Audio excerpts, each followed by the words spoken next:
Bismillah,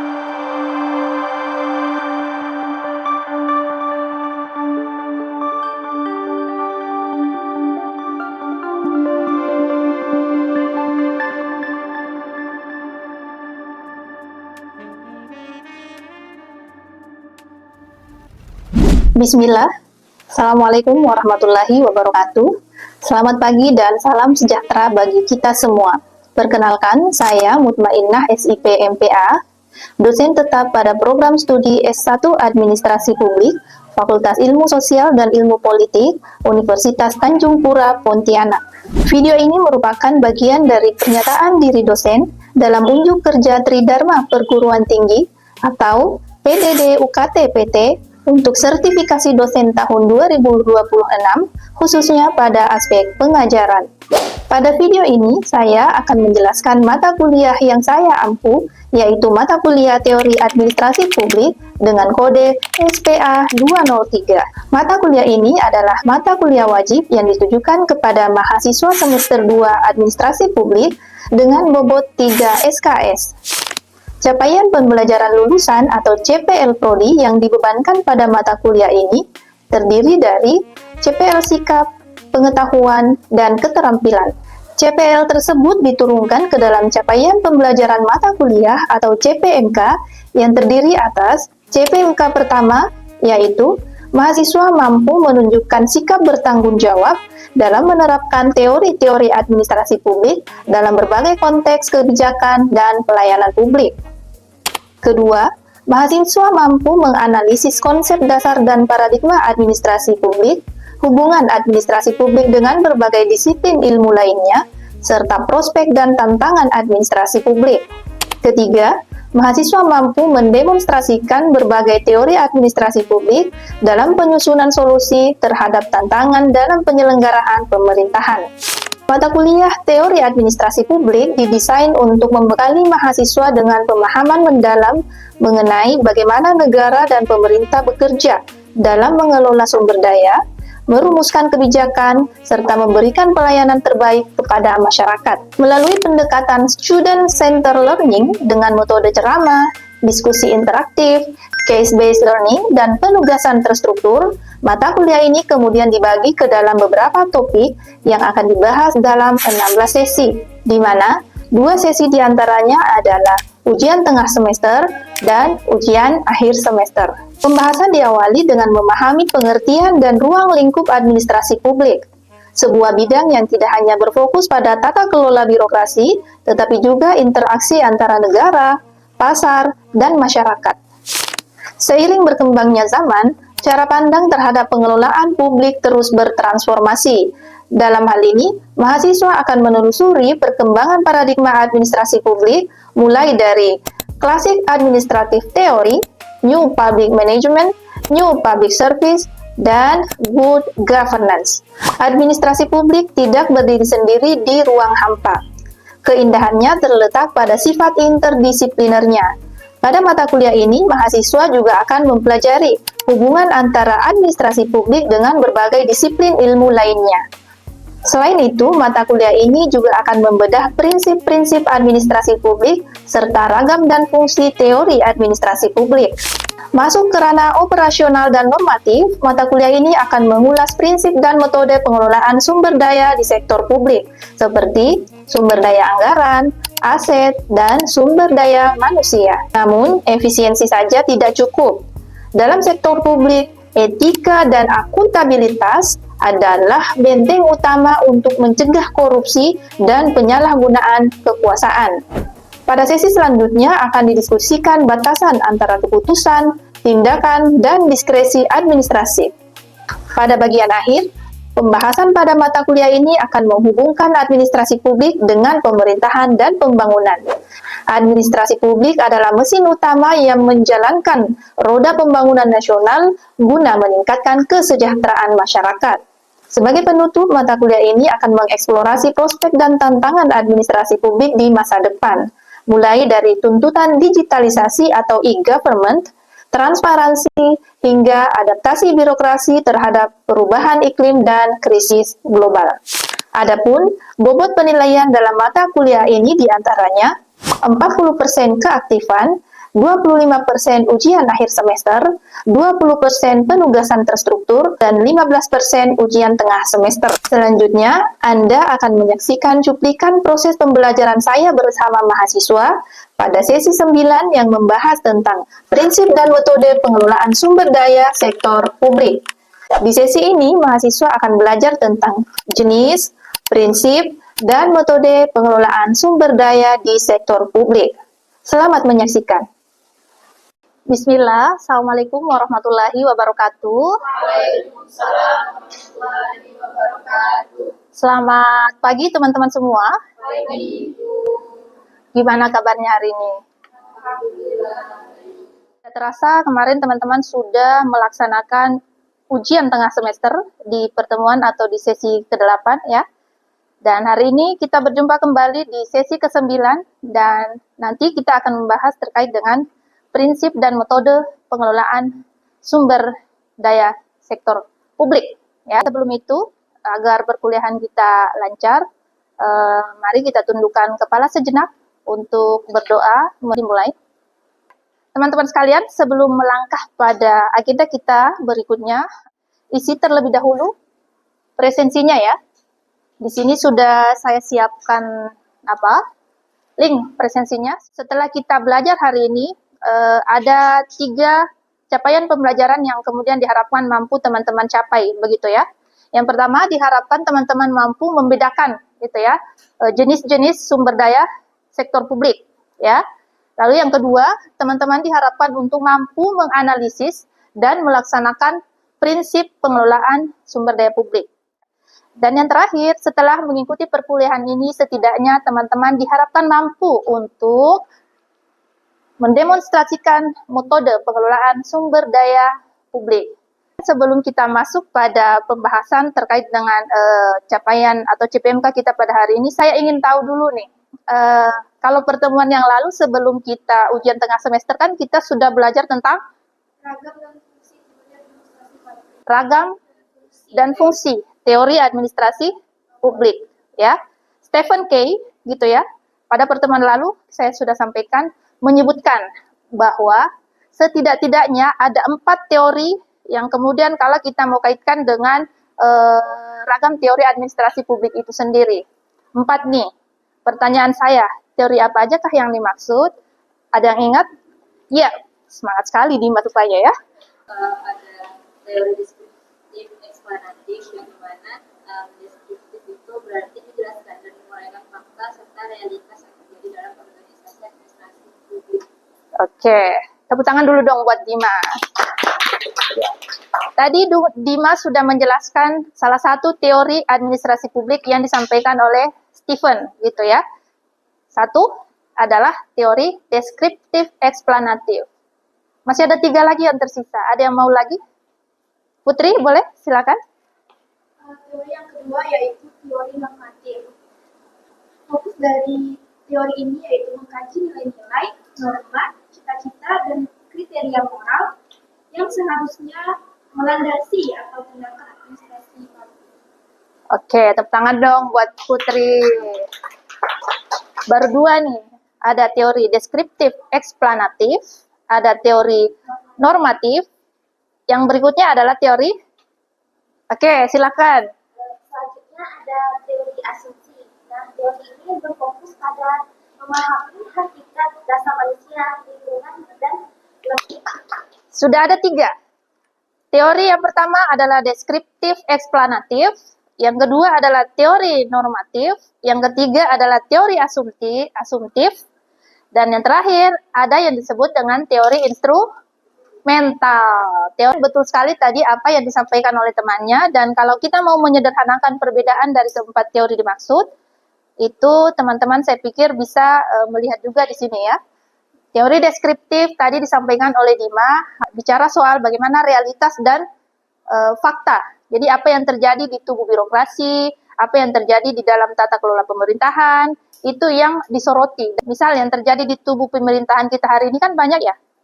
Ya bisa jadi misalnya dalam tanda petik yang bad practice gitu ya.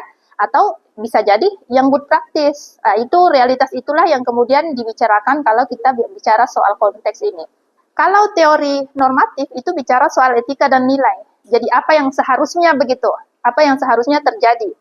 Kalau misalnya tadi deskriptif, eksplanatif bicara soal apa yang terjadi, kalau teori normatif itu bicara soal apa yang seharusnya terjadi. Contoh, misalnya yang seharusnya terjadi atau nilai-nilai moral atau public value lah ya, kalau kita menyebutnya itu harusnya ada prinsip-prinsip transparansi, ada prinsip-prinsip integritas, ada prinsip-prinsip misalnya pertanggungjawaban. Itu semua yang diharapkan terjadi di dalam tata kelola penyelenggaraan administrasi publik kan. Nah, itulah yang menjadi bahasan atau fokus daripada teori normatif. Berikutnya, tadi Sheila sudah menyebutkan bahwa asumsi itu bicara soal bagaimana hakikat manusia dengan lingkungannya. Kalau hakikat manusia dan lingkungannya, itu bicara soal termasuk di dalamnya bagaimana orang bertindak. Misal, kalau yang tadi di normatif ini kita bicara soal seharusnya, misalnya kan, seharusnya birokrat menjalankan tugas pokok dan fungsinya sesuai dengan prinsip-prinsip integritas, prinsip-prinsip transparansi, lalu kemudian di sini terjadi misalnya yang namanya korupsi. Administrator itu atau birokrat itu melakukan yang namanya korupsi. Maka pada tahap atau pada teori ini kita bisa melihat kira-kira kenapa sih bisa terjadi yang namanya korupsi itu. Apakah misalnya karena dipengaruhi oleh gaya hidup keluarganya yang hedon, itu bisa dipelajari dalam konteks atau di dalam teori asumtif ini. Terakhir ada instrumental atau teori instrumental.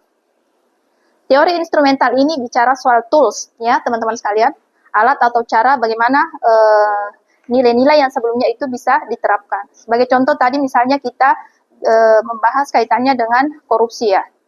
Sudah kita ketahui kenapa bisa terjadi korupsi, maka yang dibawa atau teori instrumental itu bicara soal kira-kira tools atau alat apa yang bisa kita gunakan gitu ya untuk meminimalisir atau memitigasi terjadinya korupsi ini.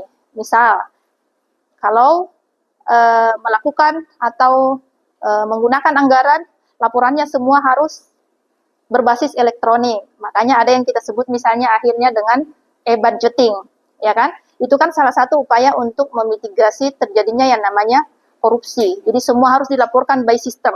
Sebetulnya keempat ini berkelindan, teman-teman. Itu saya kira untuk recall pertemuan yang lalu ya, teman-teman sekalian.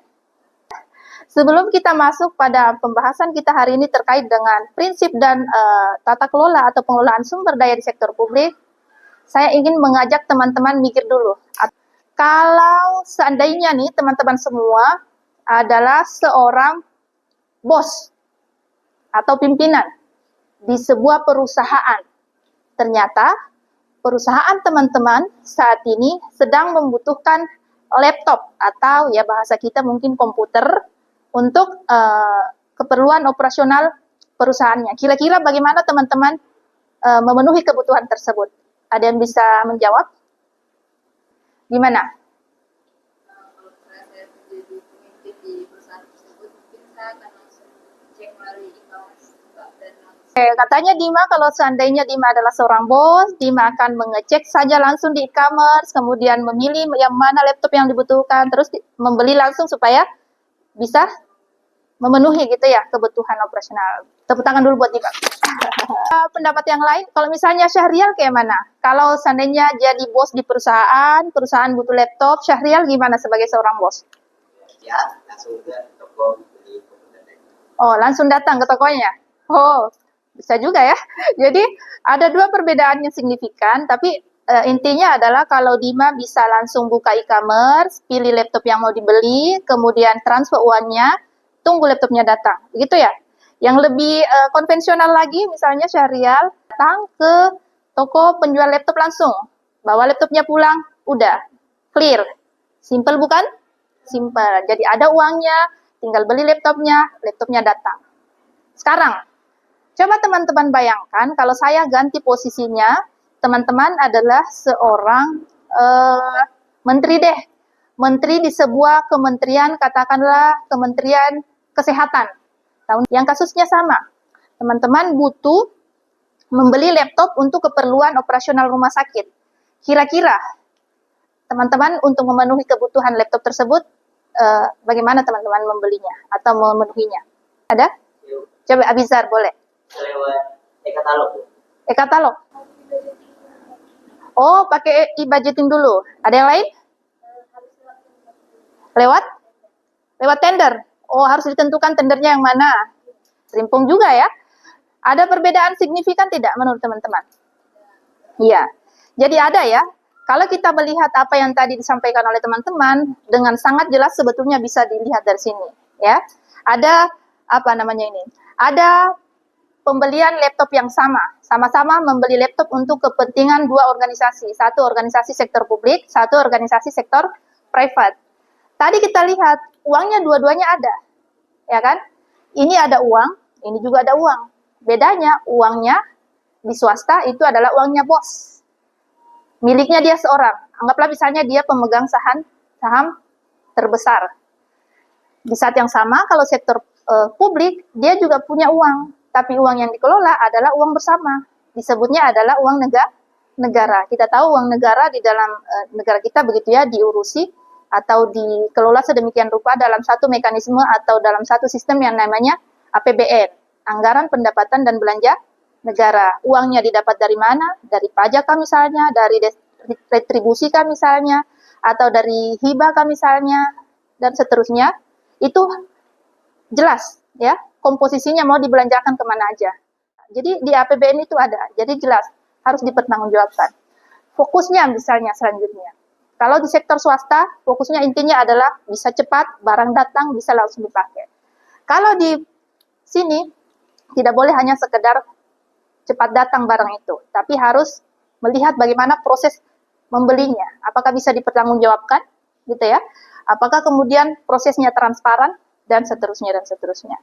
Berikutnya, fleksibilitas. Tadi Sheila menyebut, kalau misalnya tadi Sheila menyebut, kalau organisasi di sektor publik harus pakai vendor tertentu, ya kan? Sementara kalau misalnya tadi Syahrial bilang, kalau dia bos perusahaan swasta, ya udah, uang-uangku kok, ya udah langsung beli aja. Yang terakhir misalnya kalau bisa dilihat dari proses auditingnya. Kalau swasta, proses auditnya tentu auditor internal, atau mungkin ada yang di-hire auditor lain tetapi dia auditor independen, itu sudah cukup. Sementara kalau dia adalah sumber daya publik, ya tentu harus ada apa? Harus ada pengawas tertentu yang memang sudah ditetapkan, ya. Sebut saja misalnya Badan Pemeriksa Keuangan, BPK. Yang lain misalnya ada inspektorat, gitu ya. Yang lain lagi misalnya ada Komisi Pemberantasan Korupsi atau KPK. Saya tadi terlewat, kalau misalnya barang publik itu ada aturan yang jelas. Tidak sama dengan yang di sektor swasta tadi bahwa bisa beli di mana aja. Kalau yang ini harus sesuai dengan aturan pembelian barang dan jasa, gitu ya. Nah, itu teman-teman sekalian. Jadi saya pikir kalau kita mau melihat dari sini sangat jelas ya, bahwa di dalam sektor publik proses sama pentingnya dengan hasil, ya. Pengelolaan sumber daya publik bukan sekedar sekedar barangnya ada, tetapi apakah proses memperoleh barang itu sah, apakah proses memperoleh barang itu dapat dipertanggungjawabkan, itu semua harus sesuai dengan peraturan yang berlaku. Nah, inilah yang kemudian menjadi pembeda gitu ya, betapa kemudian kompleks atau besar nih perbedaan antara sumber daya di sektor publik dengan sumber daya di sektor swasta. Nah, data itu bisa dilihat tidak? Bisa. Tapi dia bisa dipegang? Intangible, betul? Tidak berwujud.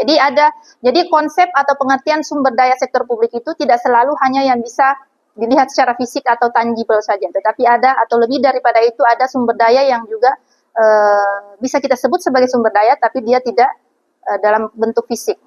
Nah, dalam konteks administrasi publik, teman-teman sekalian, sumber daya sektor publik itu adalah instrumen pemerintah untuk menjalankan fungsi-fungsi negara, seperti regulasi, kemudian apalagi pelayanan, dan itu pembangunan sosial. Atau berikutnya, kita lihat karakteristik sumber daya sektor publik. Dimiliki untuk kepentingan umum dan bukan untuk kepentingan pribadi.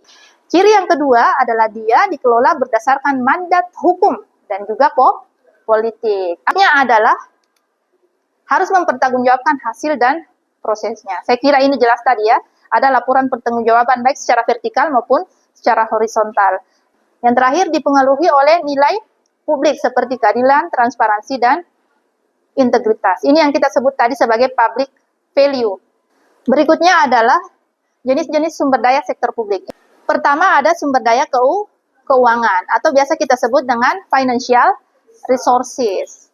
Ini saya kira tadi sudah saya jelaskan, ini bicara soal anggaran pendapatan dan belanja negara. Sekali lagi, dari mana uang didapatkan, untuk atau kepada siapa uang itu dibelanjakan, atau untuk apa itu dibelanjakan, itulah sumber daya anggaran.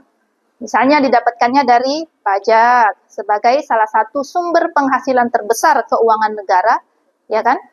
Banyak banget. Berapa yang dianggarkan atau dialokasikan untuk A, B, dan seterusnya. Belum lagi dari sumber yang lainnya. Intinya adalah sebetulnya ada prinsip efisiensi di sini. Makanya itu ya teman-teman semua. Sekarang yang nomor 2 ada yang disebut dengan human resources. Human resources atau sumber daya manusia. Kalau yang pertama tadi ada anggaran, ada uang. Nah yang kedua ada orang yang mengelola ini uang. Ya kan?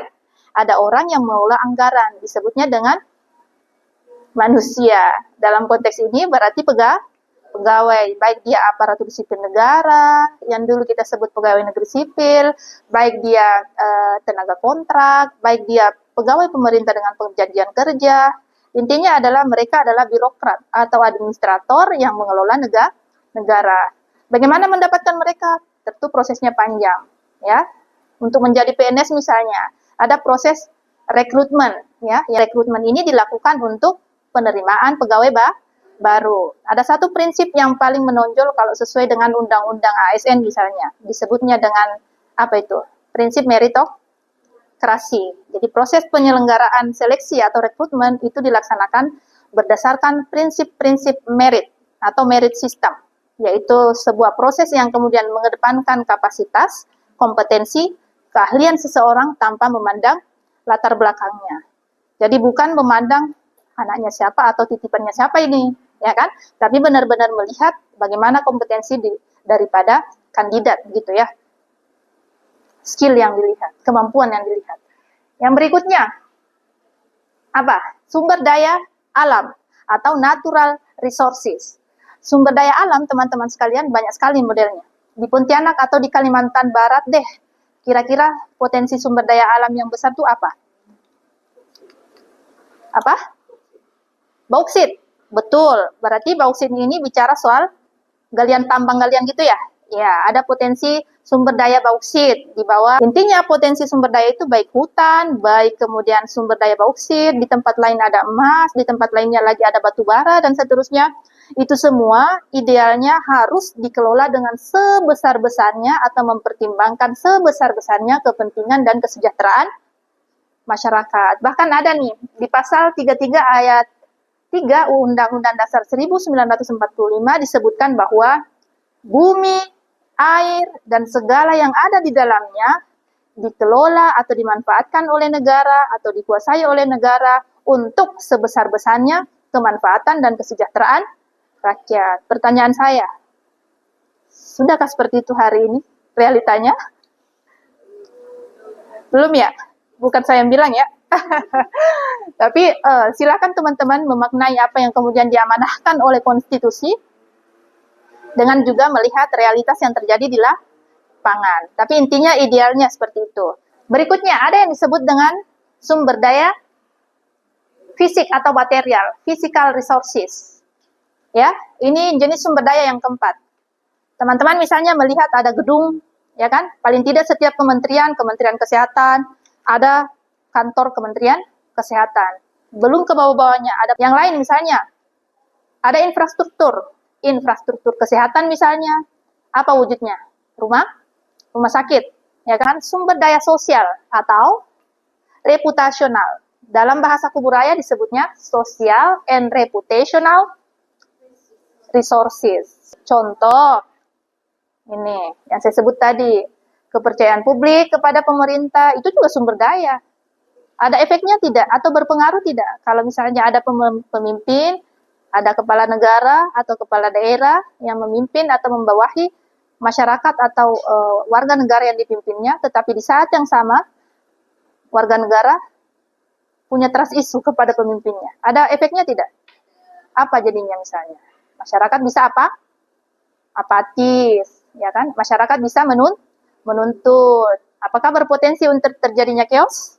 Berpotensi. Makanya tidak heran ada demo misalnya di mana-mana, ya. Itu kalau ada apa? Ketidakpercayaan atau trust issue kepada pemimpin. Sehingga itulah kenapa kemudian sumber daya sosial dan reputasional ini penting. Publik berikutnya, kita masuk kepada poin yang kedua, yaitu prinsip utama pengelolaan sumber daya publik. Prinsip apa? Keadilan dan inklusivitas. Ini kemudian yang terakhir adalah harus mempertimbangkan prinsip-prinsip sustainability atau keberlanjutan. Jangan sampai nih misalnya sumber daya alam kita banyak. Di Kalimantan tadi kata Syahrial ada sumber daya atau potensi sumber daya bauksit. Karena di sini ada bauksit sampai kemudian ditambang sampai luas gitu ya. Apa yang terjadi akhirnya? Misalnya nih ada warga lingkungan itu tercemar dan seterusnya, dan itu akan berakibat pada generasi yang akan datang yang kemudian tidak lagi bisa melihat misalnya kelestarian hutan, tidak lagi bisa menikmati keindahan hutan Kalimantan dan seterusnya. Tidak boleh ya. Jadi di dalam memikirkan itu semua harus ada prinsip-prinsip sustainability atau keberlanjutan. Itulah makanya misalnya kalau di dalam administrasi publik nanti kalau teman-teman belajar kebijakan publik, setidaknya ada 3 hal ya yang kemudian perlu diperhatikan dalam bagaimana seseorang itu merumuskan kebijakan. Ya, misalnya dampak lingkungannya seperti apa, dampak sosialnya seperti apa, dan tentu ya dampak ekonominya gitu ya. Yang jadi patokan harus pada ini eksternalitas positifnya harus lebih besar daripada eksternalitas negatifnya. Berikutnya adalah metode pengelolaan sumber daya sektor publik. Nah, yang pertama misalnya ada pendekatan berbasis pasar dan ekonomi, ya, mengalokasikan sumber daya secara efisien dan kemudian mendorong penggunaan yang bijak. Ada contohnya di sini. Ada contoh skemanya yaitu PPP atau kita biasa menyebutnya dengan Public Private Partnership, ya, kerjasama antara atau kemitraan antara pemerintah atau badan usaha milik negara dengan sektor swasta. Itu ya. Fani menanyakan terkait dengan contoh real pengerjaan jalan tol Samarinda Balikpapan. Ada kan? Ada kan? Nah, kalau dari pihak BUMN, dari pihak pemerintah yang mengerjakan itu adalah Jasa Marga. Tetapi Jasa Marga tidak bisa bekerja sendiri. Maka kemudian dia berkolaborasi atau bermitra dengan sektor swasta. Siapa sektor swasta yang dilibatkan? Ada yang disebut dengan Wijaya Karya misalnya.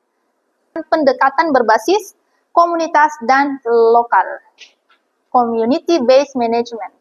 Apa contohnya? Pengelolaan hutan dengan misalnya menyertakan masyarakat adat. Ada pengelolaan keuangan dan anggaran.